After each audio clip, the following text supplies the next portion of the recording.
que ce renvoi ne ralentit pas un peu la procédure? Il faut déjà donner le motif du renvoi. L'affaire a été remise effectivement au 11 mars 2026. Premièrement, pour composition régulière du tribunal et pour les mêmes fins. Composition régulière du tribunal sous-entend qu'il y a un ou deux membres de la composition régulière qui est absente, notamment la juge, la présidente elle-même. Elle est en congé, donc son remplaçant ne pouvait pas prendre sur lui, selon les usages, de continuer les débats. C'est pour cela qu'on renvoie d'abord pour que la composition soit régulière.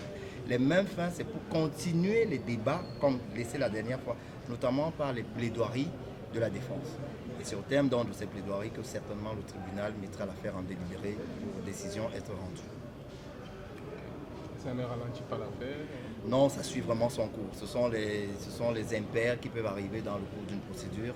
Un juge peut être indisponible, on ne va pas continuer sans sa présence, surtout que c'est elle qui est la présidente de la collégialité et c'est elle qui connaît de ce dossier, c'est elle qui a connu les premiers débats.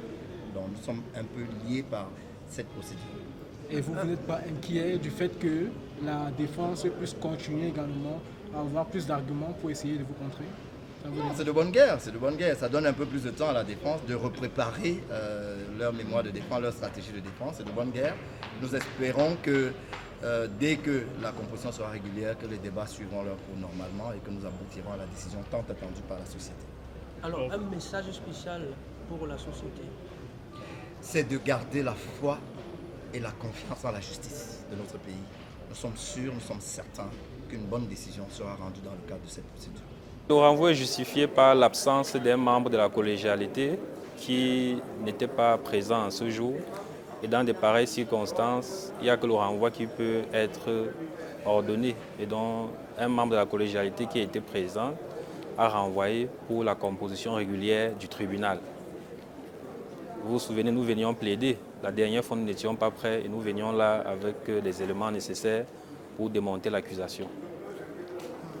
Le renvoi a été ordonné ou bien l'audience a été renvoyée le 11 mars 2026.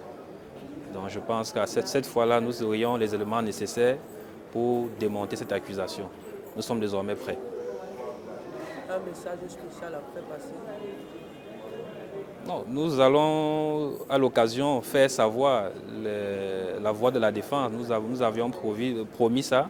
Et vous auriez l'occasion d'écouter. Donc le message à passer sera après cette audience.